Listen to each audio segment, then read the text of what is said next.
મિત્રો, ચળકતું બધું સોનું નથી હોતું અને ડોલરની ચમકમાં અંજાઈ ગયેલા સંબંધો ક્યારેય પોતાના નથી હોતા. આપણા સમાજમાં અમેરિકા જવું કે વિદેશમાં સ્થાયી થવું એ આજે પણ એક મોટું સપનું મનાય છે. મા બાપ પોતાના સંતાનોને સફળતાના શિખરે જોવા માટે પોતાની આખી જિંદગી ઘસી નાખે છે. પણ શું થાય જ્યારે સંતાનો ભૌતિક સુખ, દેખાદેખી અને અમેરિકન ડ્રીમની આંધળી દોડમાં એટલા અંધ બની જાય છે કે તેમને પોતાના જ મા બાપના પરસેવાની કે આત્મસન્માનની કોઈ કિંમત ન રહે. આ કહાની માત્ર અક્ષરોથી ગૂંથાયેલી કોઈ કાલ્પનિક કથા નથી, પરંતુ વિદેશના ચળકાટ પાછળ અનેક આલિશાન બંગલાઓમાં છુપાયેલી કેટલી અદૃશ્ય ચીસો અને આંસુઓનું પ્રતિનિધિત્વ કરે છે. આ કહાની છે એક એવા સિદ્ધાંતવાદી અને આદર્શ પિતાની જેમણે દીકરીના સુખ ખાતર પોતાનું અસ્તિત્વ દાવ પર લગાવી દીધું. પણ જ્યારે વાત સ્વાભિમાન પર આવી ત્યારે તેમણે જે નિર્ણય લીધો તે દરેક વ્યક્તિ માટે એક મિસાલ છે.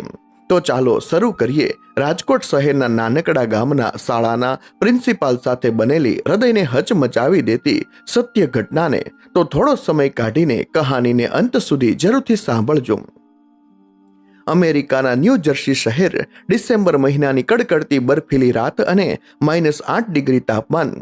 હાઈવે પર આવેલા એક ગેસ સ્ટેશનની બહાર બરફનો સુસવાટા મારતો પવન ફૂંકાઈ રહ્યો હતો. પરંતુ એ ગેસ સ્ટેશનના પબ્લિક ટોયલેટની અંદરનું દૃશ્ય એ બરફ કરતાં પણ વધુ હૃદયને થીજવી દેનારું હતું. ફિનાઇલ સિગારેટનો વાસી ધુમાડો અને વર્ષો જૂની ગંદકીની ઉબકા આવી એવી દુર્ગંધ વચ્ચે એક 65 વર્ષના વૃદ્ધ હરેશભાઈ પોતાના ધ્રુજતા હાથોથી ફ્લોર પર પોતું મારી રહ્યા હતા. જે હાથોએ દાયકાઓ સુધી ચોક અને ડસ્ટર પકડીને હજારો વિદ્યાર્થીઓનું ભવિષ્ય ઘડ્યું હતું, એ જ હાથો આજે એક પારકા દેશના અજાણ્યા અને ગંદા ટોયલેટમાં લોકોની ગંદકી સાફ કરી રહ્યા હતા.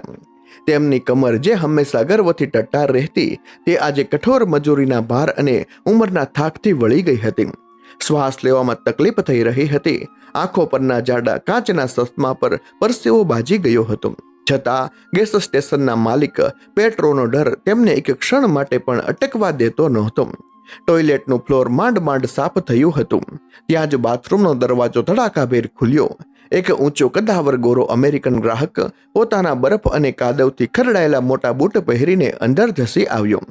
તેણે હરેશભાઈના અસ્તિત્વની નોંધ લેવાની પણ તસદી ન લીધી. તાજું સાફ કરેલું ભીનું ફ્લોર તેના બૂટના નિશાનોથી ફરીથી કાદવવાળું થઈ ગયું. હરેશભાઈએ અત્યંત નમ્રતાથી હાથ જોડીને પોતાની તૂટેલી ફોટેલી અંગ્રેજીમાં કહ્યું, "please sir, wait a minute, I just cleaned it." પણ એ ગોરા ગ્રાહક પર જાણે કોઈ નશો સવાર હતો. તેણે હરેશભાઈ તરફ અત્યંત ધૃણાથી જોયું અને મોટા અવાજે બરાડી ઉઠ્યો, "shut up, you old full. This is my country. You are just a sweeper here. Do your job and get out of my way." આટલું કહીને તેણે હરેશભાઈના હાથમાં રહેલી ગંદા પાણીની ડોલને જોરથી પગની ઠોકર મારી.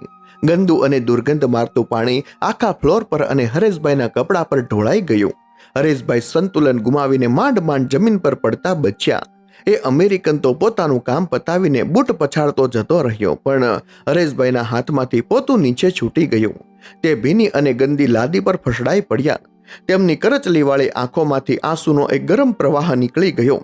આ માત્ર અપમાનના આંસુ નહોતા, આ પોતાના અસ્તિત્વના અને સન્માનના ચિત્રા ઉડાડતા જોવાની અસહ્ય પીડા હતી. આંખો બંધ કરતા જ તેમની સામે અમેરિકાનું આ અંધારું ટોયલેટ ગાયબ થઈ ગયું અને 8000 કિલોમીટર દૂર આવેલા રાજકોટ જિલ્લાના એ રૂડા ગામડાની સરસ્વતી વિદ્યા મંદિર હાઈસ્કૂલ તરવરી ઉઠી. એ હાઈસ્કૂલ જેના તેઓ વર્ષો સુધી આચાર્ય રહ્યા હતા. હરેશભાઈને સ્મરણ થયું કે જ્યારે સવારના 10 વાગ્યે તેમનું જૂનું બજાજ સ્કૂટર સ્કૂલના જાપે દાખલ થતું, ત્યારે આખી શાળામાં પ્રીન ડ્રોપ સાયલન્સ છવાઈ જતું. મેદાનમાં તોફાન કરતા વિદ્યાર્થીઓ ફટાફટ પોતાના વર્ગખંડમાં ગોઠવાઈ જતા. ગામના સરપંચથી લઈને સામાન્ય ખેડૂત સુધીનો દરેક માણસ તેમને રસ્તામાં જુએ તો પોતાનું વાહન ઊભું રાખીને માથું ઝુકાવીને જય શ્રી કૃષ્ણ સાહેબ કહેતો. તેમની એક નજરમાં એટલો રૂઆબ હતો કે કોઈ તેમની સામે આંખ ઊંચી કરવાની હિંમત નહોતું કરતું. તેમની પ્રામાણિકતા અને વિદ્યા પ્રત્યેના સમર્પણના આખાય પંથકમાં વખાણ થતા. અને આજે એક અજાણ્યો શખ્સ તેમને કૂતરાની જેમ હડધૂત કરીને જતો રહ્યો હતો. તેમના કાનમાં એ અમેરિકન ગ્રાહકના શબ્દો હથોડાની જેમ પડઘાઈ રહ્યા હતા, "you are just a sweeper." શું ખરેખર તેમની જિંદગીની આજ કમાણી હતી? 40 વર્ષ સુધી સાહિત્ય, ગણિત અને જીવન મૂલ્યોના પાઠ ભણાવનાર એક આદર્શ શિક્ષક, જેને નિવૃત્તિ વખતે આખા ગામે આંસુ સાથે વિદાય આપી હતી, તે આજે આટલી હદે લાચાર કેમ બની ગયો? હરેશભાઈએ પોતાના હાથ તરફ જોયું.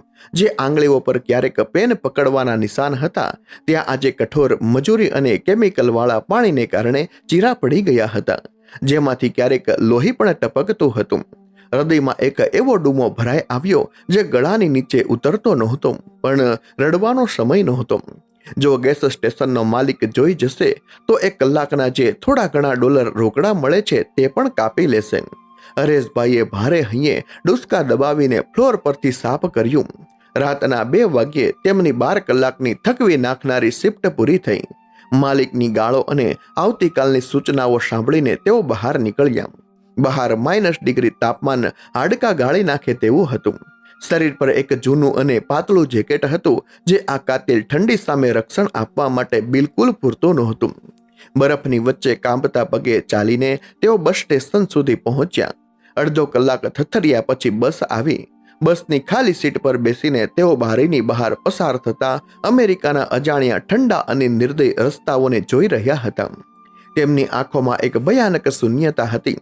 લગભગ પોણો કલાકની મુસાફરી પછી તેઓ એક અત્યંત પોશ અને ધનાઢ્ય વિસ્તારમાં ઉતર્યા. અહીંની સડકો પર સ્મશાન જેવી શાંતિ હતી. મોટા મોટા બંગલાઓ અને તેમની બહાર પાર્ક થયેલી લક્ઝુરિયસ ગાડીઓ અમેરિકન ડ્રીમની સમૃદ્ધિની ચાડી ખાતી હતી. હરેશભાઈ પોતાના થાકેલા કદમો સાથે ધીમે ધીમે ચાલીને એક વિશાળ આલિશાન બંગલાના દરવાજે પહોંચ્યા.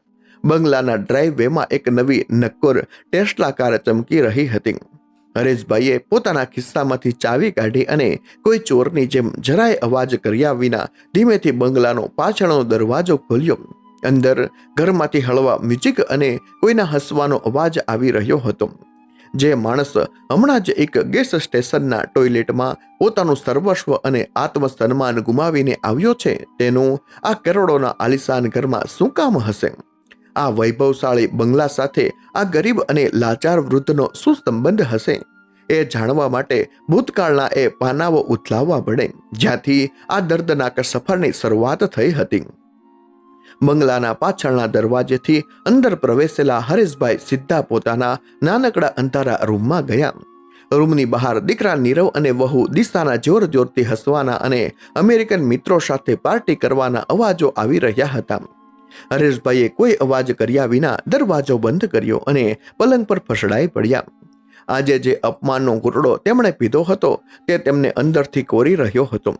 તેમની નજર રૂમની દિવાલ પર લટકતી એક ફ્રેમ પર ગઈ અને જાણે સમયનું ચક્ર ઊંધું ફરવા લાગ્યું. એ ફ્રેમમાં તેમનો નિવૃત્ત સમયનો વિદાય સમારંભનો ફોટો હતો. આશરે 2 વર્ષ પહેલાની જ તો વાત હતી. રાજકોટ જિલ્લાના એ ગામમાં જાણે કોઈ મોટો ઉત્સવ હોય એવો માહોલ હતો. આખા ગામને તોરણોથી શણગારવામાં આવ્યું હતું. હરેશભાઈની 40 વર્ષની શિક્ષક અને આચાર્ય તરીકેની નિષ્કલંક કારકિર્દીનો એ અંતિમ દિવસ હતો. મંચ પર હરેશભાઈ બિરાજમાન હતા અને આખું ગામ તેમની આંખમાં આંસુ સાથે વિદાય આપી રહ્યું હતું. એ જ મંચ પર અમેરિકાથી ખાસ આવેલો તેમનો એકમાત્ર દીકરો નીરવ માઇક પકડીને ઊભો હતો. નીરવે આખા ગામની સામે અત્યંત ભાવુક અવાજે કહ્યું હતું, મારા બાપુજીએ આખી જિંદગી માત્ર સંઘર્ષ જ કર્યો છે. પહેલા વિદ્યાર્થીઓ માટે અને પછી મારા ભવિષ્ય માટે. તેમણે પોતાના શોખ મારીને મને ભણાવ્યો અને અમેરિકા મોકલ્યો. પણ હવે બસ, હવે હું તેમને અહીં એકલા નહીં રહેવા દઉં. બાપુજી, તમે આખી જિંદગી ઘસી નાખી. હવે બાકીની જિંદગી અમેરિકામાં મારા ભેગા આરામ કરો. હું તમારો શ્રવણ બનીને તમારી સેવા કરવા માંગુ છું. નીરવના આ શબ્દો સાંભળીને આખા ગામના લોકો રડી પડ્યા હતા. બધા વાતો કરતા હતા કે દીકરો હોય તો નીરવ જેવો. હરેશભાઈનો તો ભાવ સુધરી ગયો. હરેશભાઈનું પિતા તરીકેનું હૈયું ગર્વ અને વાત્સલ્યથી છલકાઈ ગયું હતું અને એ શ્રવણની વાતોમાં આવીને પોતાની આખી જિંદગીની કમાણી જેવી એ માતૃભૂમિ એ શાળા છોડીને હરેશભાઈ અમેરિકા આવી ગયા. શરૂઆતના 1-2 મહિના બધું બહુ સારું લાગ્યું. નીરવ અને તેની પત્ની દિશાએ તેમને ન્યૂયોર્ક ફેરવ્યા, સારું જમાડ્યા. હરેશભાઈને લાગ્યું કે ખરેખર તેમનું નિવૃત્ત જીવન સ્વર્ગ બની ગયું છે, પણ અમેરિકન ડ્રીમની આ માયાવી ઝાડની અસલી કિંમત તો હવે ચૂકવવાની બાકી હતી. થોડા મહિનાઓ વીત્યા અને નીરવ તથા દિશાનો અસલી ચહેરો સામે આવવા લાગ્યો. અમેરિકામાં દેખાદેખી અને સ્ટેટસનો રોગ બહુ મોટો છે. પોતાના મિત્રોમાં વટ પાડવા માટે અને અમેરિકન ડ્રીમ પૂરો કરવાની આંધળી દોડમાં નીરવે પોતાની આવક કરતા અનેક ગણો મોટો આલિશાન બંગલો લોન પર લઈ લીધો. દિશાની જીદ હતી કે જો ઘર મોટું હોય તો ગાડી પણ લક્ઝુરિયસ હોવી જોઈએ, એટલે નીરવે દેવું કરીને $70,000 નવી નોકર ટેસ્લા કાર પણ ખરીદી લીધી. હવે દર મહિને ઘર અને ગાડીના તોતિંગ હપ્તા ભરવાનો સમય આવતો ત્યારે ઘરમાં કંકાસ શરૂ થતો. નીરવની નોકરીનો પગાર આ હપ્તાઓ અને દિશાના મોંઘા શોખ પૂરા કરવામાં ઓછો પડવા લાગ્યો.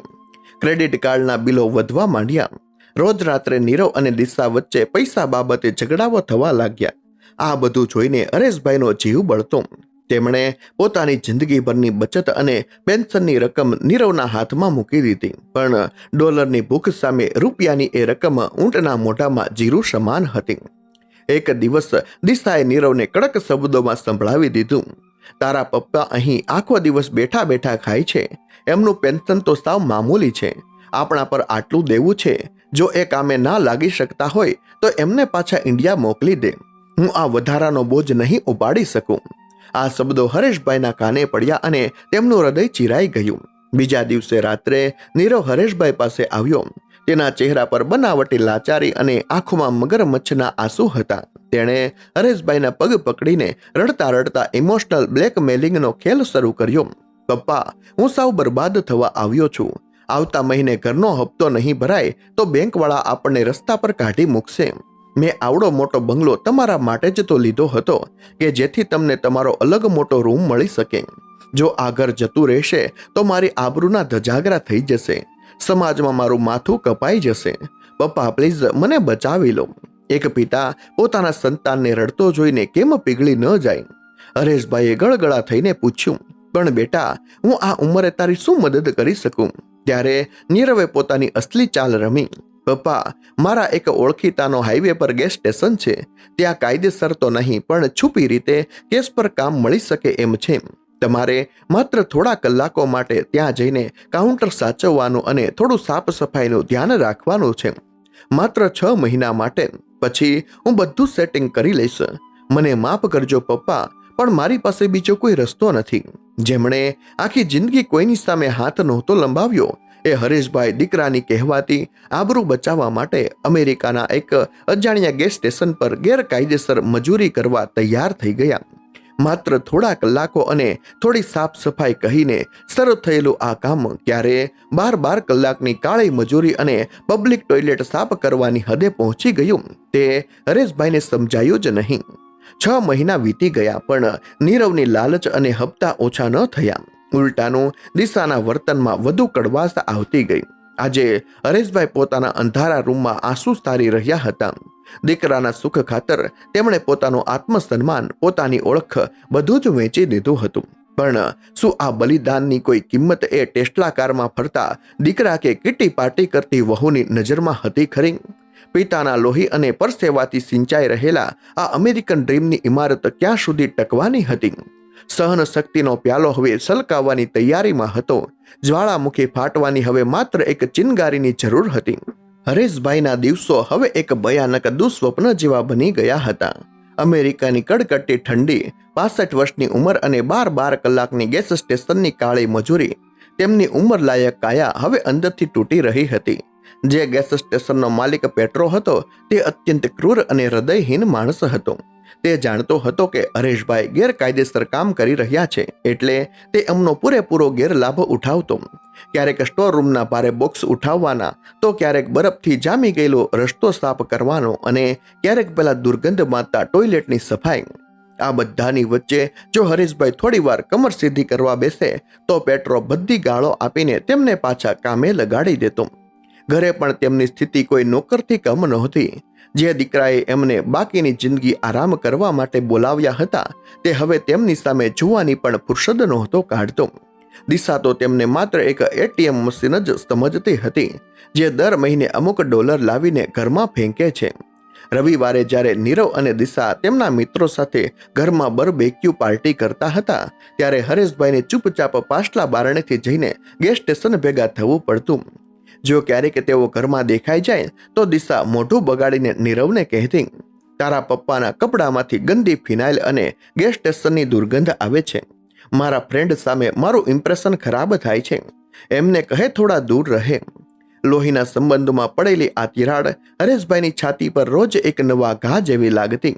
તેઓ રાત્રે જ્યારે પોતાનો થાકેલો અને દુખતો દેહ લઈને પલંગ પર સૂતા ત્યારે તેમના હાથ પર નજર જતી.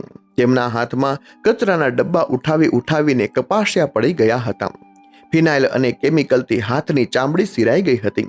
આ એ જ હાથ હતા જેમને અડકીને વિદાય સમારંભમાં આખું ગામ ધ્રુજકે રડ્યું હતું. અને બીજી તરફ સવારે જ્યારે નીરવ ડ્રાઈવ વેમાં પોતાની $70,000 ટેસ્લા કારને સાફ કરતો ત્યારે તેના ચહેરા પરનો ઘમંડ હરેશભાઈના હૃદયને ચીરી નાખતો. બાપના પરસેવા અને અપમાનથી સિંચાયેલી એ ગાડી દીકરાના સ્ટેટસનો સિમ્બોલ બની ગઈ હતી. મહિનાનો અંત નજીક આવી રહ્યો હતો. અમેરિકામાં મહિનો પૂરો થાય એટલે બિલ્સ અને હપ્તાઓનો પહાડ તૂટી પડે. આ મહિને સ્થિતિ વધારે ખરાબ હતી. દિશાએ ક્રેડિટ કાર્ડ પર એક મોંઘી ડિઝાઇનર બેગ અને લેટેસ્ટ આઈફોન ખરીદી લીધો હતો. આ તરફ નીરવના ઓફિસના પ્રોજેક્ટમાં કાપ આવવાથી તેનું બોનસ અટકી ગયું હતું. બેંક બેલેન્સ તળિયે જઈ રહ્યું હતું. ટેસ્લા કારનો $1,500 હપ્તો અને ઘરના મોર્ગેજનો હપ્તો બાઉન્સ થવાની તૈયારીમાં હતો. નીરવની આંખોમાં ઊંઘ નહોતી. તેનું બ્લડ પ્રેશર વધી ગયું હતું. તે આખો દિવસ ઘરમાં આટા મારતો અને ફોન પર બેંકવાળા સાથે માથાકૂટ કરતો. સ્વાર્થ અને દેખાડાની આંધળી દોડમાં નીરવ પોતાની જાતને પૂરી રીતે ગુમાવી ચૂક્યો હતો. આ બધા તણાવ વચ્ચે સતત ઠંડી અને અમાનવીય પરિશ્રમને કારણે હરેશભાઈને ભારે તાવ આવી ગયો. તેમનું શરીર ભઠ્ઠીની જેમ તપી રહ્યું હતું અને ખાંસી ઉપડી હતી. તેમણે માંડ નીરવના રૂમ પાસે જઈને ધીમા અને ધ્રુજતા અવાજે કહ્યું, બેટા નીરવ, આજે મારું શરીર જરાય સાથ નથી આપતું. તાવ બહુ છે અને છાતીમાં દુખે છે. આજે એક દિવસ પેટ્રોને કહી દે કે હું કામ પર નહીં આવી શકું. મને થોડો આરામ કરવા દે. નીરવ, જે પોતાના હપ્તાઓના ટેન્શનમાં હતો, તેણે પિતાની માંદગી સામે જોવાને બદલે અત્યંત ગુસ્સામાં જવાબ આપ્યો, પપ્પા, તમે સમજો છો કે નહીં? અત્યારે મારે પૈસાની કેટલી ખેંચ છે. જો તમે આજે રજા પાડશો તો પેટ્રો તમારો આખો દિવસનો પગાર કાપી લેશે અને એ માણસ એવો છે કે કાલે તમને કામ પરથી કાઢી પણ મૂકે. પપ્પા, પ્લીઝ આજે દવા ખાઈ લો અને થોડી હિંમત કરીને જતા રહો. કારનો હપ્તો ભરવાનો છે. જો ગાડી ખેંચાઈ જશે તો હું કોઈને મોઢું બતાવવા લાયક નહીં રહું. હરેશભાઈ અવાક બની ગયા. જે દીકરાને તેમણે પોતાના ખોળામાં રમાડીને મોટો કર્યો હતો, જેના શિક્ષણ માટે પોતાની યુવાની ઘસી નાખી હતી, તે દીકરાને આજે પોતાના બાપના જીવ કરતા એક લોખંડની ગાડીની વધારે ચિંતા હતી. તાવથી ધગધગતા શરીરે છાતી પર પથ્થર મૂકીને હરેશભાઈ ફરી એકવાર બર્ફીલી ઠંડીમાં ગેસ સ્ટેશન જવા નીકળી પડ્યા. આજે તેમના પગ કામ માટે નહીં પણ એક પિતા તરીકેની અંતિમ ફરજ પૂરી કરવા તરફ આગળ વધી રહ્યા હતા.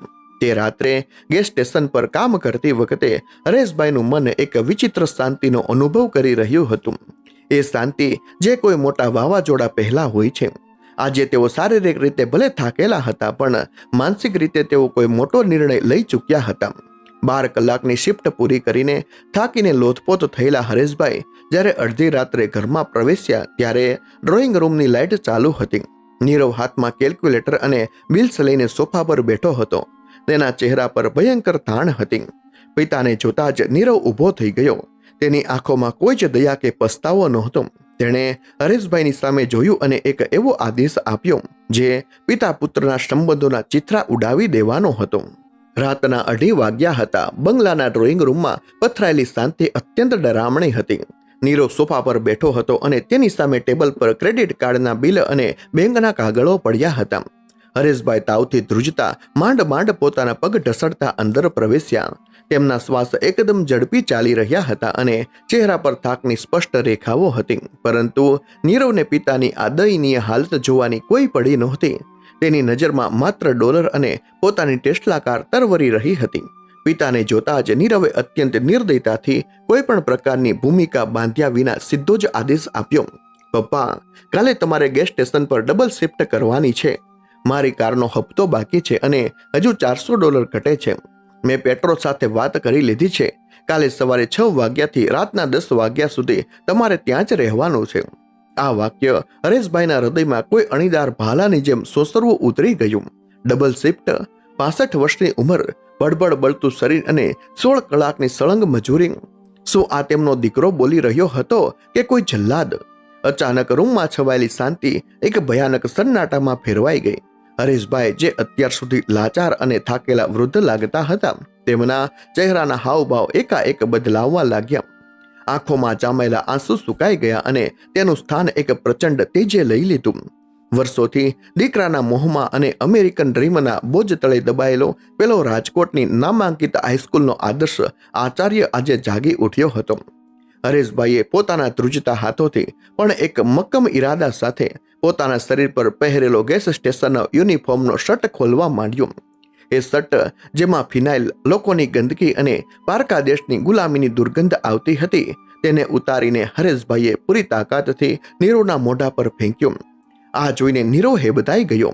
આ શું કરો છો પપ્પા? તે માંડ આટલું બોલી શક્યો.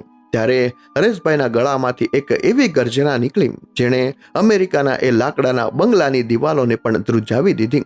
બસ, હવે એક શબ્દ આગળ ન બોલતો નીરવ. મેં 40 વર્ષ સુધી સરસ્વતીની સાધના કરી છે, વિદ્યા વેચીને સન્માન કમાયું છે. તારા આ લોખંડના ડબ્બાના હપ્તા માટે અને તારા ખોખલા દેખાડા માટે હું મારું આત્મસન્માન હવે બધું નહીં વેચું. તેમનો અવાજ સાંભળીને દિશા પણ પોતાના રૂમમાંથી બહાર દોડી આવી. હરેશભાઈએ આંગળી ચીંધીને કહ્યું, તમે લોકોએ મને પિતા નહીં પણ એક વેચાતો મજૂર સમજી લીધો હતો. મારી આખી જિંદગીની કમાણી, મારું પેન્શન, બધું મેં તારા આ કહેવાતા સ્ટેટસ પાછળ હોમી દીધું. પણ હવે નહીં.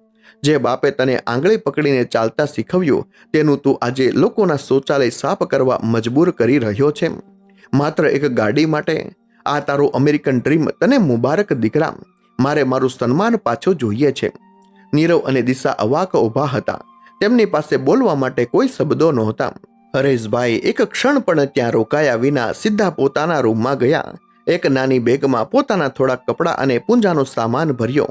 તેમના ઇન્ડિયાના બેંક એકાઉન્ટમાં પેન્શનની જે થોડી ઘણી બચત પડી હતી, તેમાંથી જ ઓનલાઈન ટિકિટ બુક કરાવી અને ટેક્સી બોલાવી લીધી. અડધા કલાક પછી હરેશભાઈ એ ઘરના દરવાજે ઊભા હતા. બહાર હજુ પણ -ડિગ્રી તાપમાન હતું અને બરફ પડી રહ્યો હતો. પણ આજે હરેશભાઈના શરીર પર ઠંડીની કોઈ અસર નહોતી. તેમના હૃદયમાં આત્મસન્માનની જે આગ પ્રજ્વલિત થઈ હતી, તે તેમને ગરમાવો આપી રહી હતી. પાછું વળીને જોયા વિના તેઓ ટેક્સીમાં બેસી ગયા અને ન્યૂયોર્ક એરપોર્ટ તરફ રવાના થયા. 2 દિવસ પછી ગુજરાતનું આકાશ અને રાજકોટની એ જ પરિચિત હુંફાળી હવા. હરેશભાઈ એસટી બસમાંથી ઉતરીને પોતાના ગામના પાદરે પહોંચ્યા. ગામની ધૂળ પર પગ મૂકતા જ તેમણે નીચે નમીને માતૃભૂમિની માટીને પોતાના કપાળે લગાવી. આંખમાંથી 2 આંસુ સરી પડ્યા, પણ આ આંસુ અપમાનના નહોતા. આ તો પોતાની અસ્મિતાના પાછી મેળવવાના આનંદના આંસુ હતા. રસ્તામાં ગામના સરપંચ અને પંચાયતના 2-4 સભ્યો સામે મળ્યા. હરેશભાઈને જોતા જ સરપંચે પોતાનું ટ્રેક્ટર ઊભું રાખી દીધું. ફટાફટ નીચે ઉતરીને માથેથી સાફો ઉતારીને હરેશભાઈને 2 હાથ જોડીને પગે લાગ્યા. અરે સાહેબ, તમે આમ અચાનક, કોઈને કીધું હોત તો ગાડી લઈને લેવા ન આવત. જય શ્રી કૃષ્ણ સાહેબ. આજુબાજુના લોકો પણ આદરથી ઊભા રહી ગયા અને સાહેબ આવ્યાનો ગણગણાહટ શરૂ થઈ ગયો. હરેશભાઈના ચહેરા પર એક અત્યંત શાંત અને ગર્વપૂર્ણ સ્મિત રેલાઈ ગયું. અમેરિકાના એ કરોડો રૂપિયાના બંગલા અને લક્ઝુરિયસ ગાડીઓ વચ્ચે જે સન્માન ગુમાવ્યું હતું, તે આજે પોતાના ગામની ધૂળિયી સડક પર પાછું મળી ગયું હતું. પૈસા અને ભૌતિક સુખ ભલે છૂટી ગયા હતા, પરંતુ એક શિક્ષક તરીકેનો તેમનો રૂવાબ, તેમની પ્રતિષ્ઠા અને તેમના માથા પરનો સન્માનનો તાજ આજે પણ અકબંધ હતો.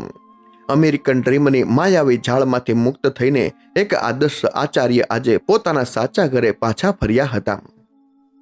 મિત્રો, માણસ પૈસાથી ગમે તેટલો મોટો કેમ ન થઈ જાય, પરંતુ જ્યારે તે પોતાના મા બાપનું સન્માન વેચીને સુખ ખરીદે છે, ત્યારે તે દુનિયાનો સૌથી ગરીબ માણસ બની જાય છે. મિત્રો, હરેશભાઈની આ કહાની અહીં પૂરી થાય છે, પરંતુ તે આપણા સમાજ અને આજની યુવા પેઢી માટે એક બહુ મોટો અને ડંખતો પ્રશ્ન મૂકી જાય છે. શું આધુનિકતા અને દેખાદેખીના આ જમાનામાં આપણે આપણી લાગણીઓ અને સંસ્કારોને નેવે તો નથી મૂકી રહ્યા ને? ગાડી, બંગલા અને સ્ટેટસ એ માત્ર કાગળના ટુકડાઓથી ખરીદી શકાતી વસ્તુઓ છે, પરંતુ કોઈનું આત્મસન્માન અને આબરૂ એ આખી જિંદગીની મૂડી હોય છે. માતા પિતા પોતાના સંતાનો માટે સર્વસ્વ ન્યોછાવર કરી દે છે, તેમના ગળપણની લાકડી બનવાની જગ્યાએ તેમને માનસિક કે શારીરિક રીતે મજબૂર કરવા એનાથી મોટું કોઈ પાપ આ દુનિયામાં નથી. હરેશભાઈની આ ગર્જના આપણને સૌને યાદ અપાવે છે કે સન્માનથી મોટો કોઈ સિક્કો નથી અને સ્વાભિમાનથી મોટી કોઈ સંપત્તિ નથી. આશા છે કે આ હૃદયસ્પર્શી કહાની માત્ર તમારી આંખોને જ ભીની નહીં કરે, પરંતુ તમારા વિચારોને પણ એક નવી દિશા આપશે અને સંબંધોના સાચા મૂલ્યને સમજવા મજબૂર કરશે. મિત્રો, જો હરેશભાઈની આ કહાનીએ તમારા હૃદયને સ્પર્શ કર્યો હોય અને તમને જરા પણ એવું લાગ્યું હોય કે આજના સમયમાં આ સંદેશ લોકો સુધી પહોંચવો ખૂબ જરૂરી છે, તો આ વિડીયોને એક લાઈક ચોક્કસ કરજો. તમારો એક શેર કદાચ કોઈ મા બાપનું છીનવાઈ રહેલું સન્માન બચાવી શકે છે. તેથી આ વિડીયોને તમારા પરિવારજનો, મિત્રો અને દરેક વોટ્સએપ ગ્રુપમાં વધુમાં વધુ શેર કરજો. અને હા, આવી જ હૃદયસ્પર્શી, પ્રેરણાદાયક અને સમાજને અરીસો બતાવતી કહાનીઓ નિયમિત જોવા માટે આપણી આ ચેનલને અત્યારે જ સબસ્ક્રાઇબ કરી લેજો અને બાજુમાં આપેલું બેલ આઇકન દબાવવાનું ભૂલતા નહીં, જેથી અમારા નવા વિડીયોની નોટિફિકેશન સૌથી પહેલા તમને મળે. તમારો કિંમતી સમય આપીને આ કહાની સાંભળવા બદલ હૃદયપૂર્વક આભાર. મા બાપનું સન્માન કરતા રહેજો. જય હિન્દ, જય ભારત, જય શ્રી કૃષ્ણ.